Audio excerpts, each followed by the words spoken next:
আসসালামু আলাইকুম প্রিয় দর্শক, মাই লাভ মিনি কিচেন জার্মানি থেকে আপনাদের জন্য নিয়ে আসলাম পাতার পিঠার রেসিপি। তো আজকে আমি নতুন ডিজাইনের পাতার পিঠা করে দেখাবো। আর আজকের এই পিঠাগুলো আমি শুকনো চাউলের গুঁড়ো দিয়ে বানিয়েছি।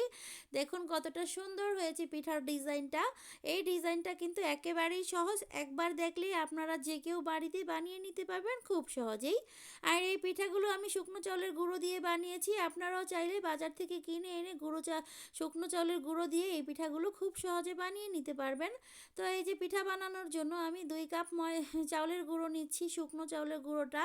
তো এই যে দেখুন শুকনো চাউলের গুঁড়ো নেওয়ার পরে এখানে আমি গরম পানি দিয়ে দিব। চুলা থেকে নামিয়ে একদম গরম পানিটা দিয়ে দিচ্ছি এখানে।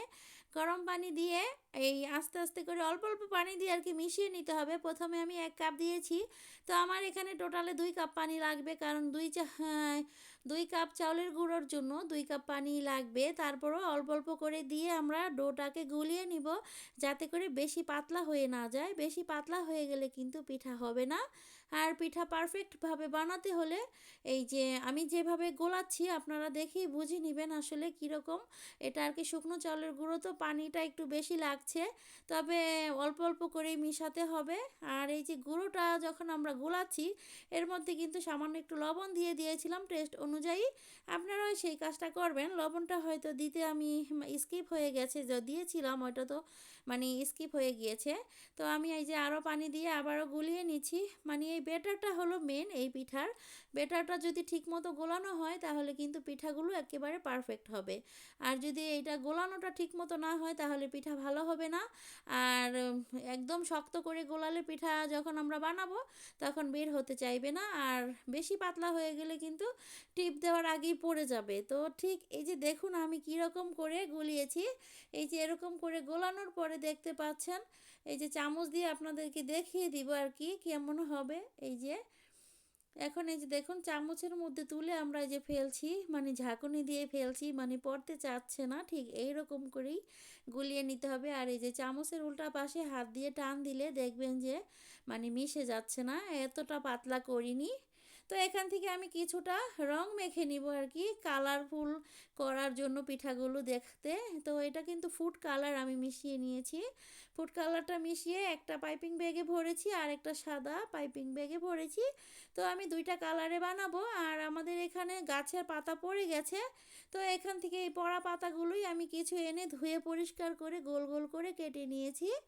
আর সেই পিঠা কেটে নেওয়া পাতার উপরে এখন এই যে পাইপিং ব্যাগের মধ্যে ভরে নিয়ে তারপরে কত সহজে ইজিলিভাবে পিঠাগুলো বানিয়ে নিচ্ছি। দেখুন কত সহজ এই পিঠাগুলো।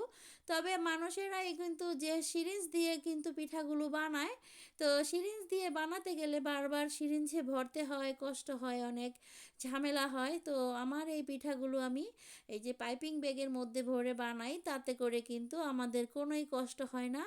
খুবই সহজে হাতে অল্প সামান্য একটু প্রেস করলেই বের হয়ে আসে, এতটা সহজ। আর এক চান্সে বানিয়ে নিতে হয় ডিজাইনগুলো। দেখুন কিভাবে আমি কাজটা করছি, এটা দেখলেই বোঝা যায় যে কতটা সহজ একটা ডিজাইন। অথচ দেখুন কত সুন্দর লাগছে দেখতে, এত সহজ একটা ডিজাইন করে ফেললাম। তো এখন আমি অনেকগুলো পিঠাই বানিয়ে নিয়েছি, এখন এগুলোকে ভাপে দিয়ে সিদ্ধ করে নিতে হবে। এই যে বড় একটা পাত্রের মধ্যে আমি ওড়না বেঁধে নিয়ে তারপরে ভাপে দিয়ে দিলাম। তো 1 মিনিট পরে ভাপে দেওয়া হয়ে গেছে, সিদ্ধ হয়ে গেছে পিঠাগুলো, তো আমি তুলে নিয়েছি। এই যে দেখুন, এই যে এই পিঠাগুলো আমাদের এখন বাকি পিঠাগুলো আমরা ভাপে দিয়ে সিদ্ধ করে নিব। এখন সাদাগুলো আর কি বানিয়ে নিচ্ছি। তো এই পিঠার ডিজাইন তো একটা দেখলেও পারা যায়, আর 2টা দেখলেও পারা যাবে। তো একটা দেখলেই বোঝা যায় আসলে কিভাবে বানিয়েছি পিঠাগুলো। তো এই যে দেখুন কত সুন্দর আর কতটা মনোমুগ্ধকর লাগছে পিঠাগুলো। আমার এই পিঠার রেসিপিগুলো যার যার কাছে ভালো লাগবে প্লিজ একটা লাইক কমেন্ট শেয়ার করে যাবেন।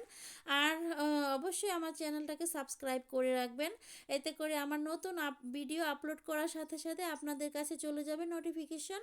আর আপনারা খুব সহজেই আমার সব ভিডিওগুলো দেখতে পাবেন।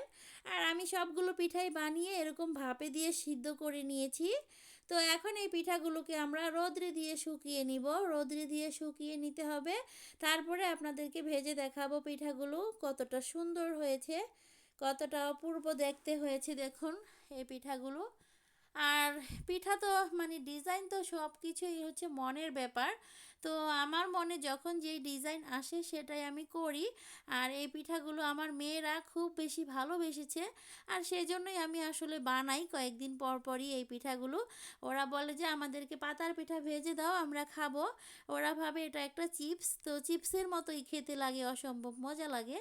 তো এই যে পিঠাগুলো কয়েকদিন রোদে মানে শুকাতে দিয়েছিলাম, রোদ তো ওঠেই না আমাদের এখানে, প্রচণ্ড ঠান্ডা, ঠান্ডার কারণে পিঠাগুলো একেবারে বাঁকা তাড়া হয়ে গিয়েছে। তো যাই হোক, তেলের মধ্যে দিয়ে একটু চেপে ধরলে এরকম সুন্দরভাবে হয়ে যাবে পিঠাগুলো। তো বাকি পিঠাগুলো আমি 4-5টা ভেজে আপনাদেরকে দেখাবো। আর মানে সবগুলো দেখাতে গেলে ভিডিও অনেক বড় হয়ে যাবে, সেজন্য একটা ভেজে দেখালাম। আর এই যে ভেজে নিয়েছি, সাদাগুলোও ভেজেছি আর কালারিংটাও ভেজেছি। আর দেখুন পিঠাটা কতটা সুন্দর হয়েছে আর কতটা ক্রিস্পি হয়েছে, অসম্ভব মজাদার আর অনেক সুন্দর হয়েছে পিঠাগুলো। তো আপনারা সবাই ভালো থাকবেন আর আমার পাশে থাকবেন। আপনারা আমার পাশে থাকলে আমিও আপনাদের পাশে থাকবো ইনশাল্লাহ। সবাই ভালো থাকবেন, আল্লাহ হাফেজ।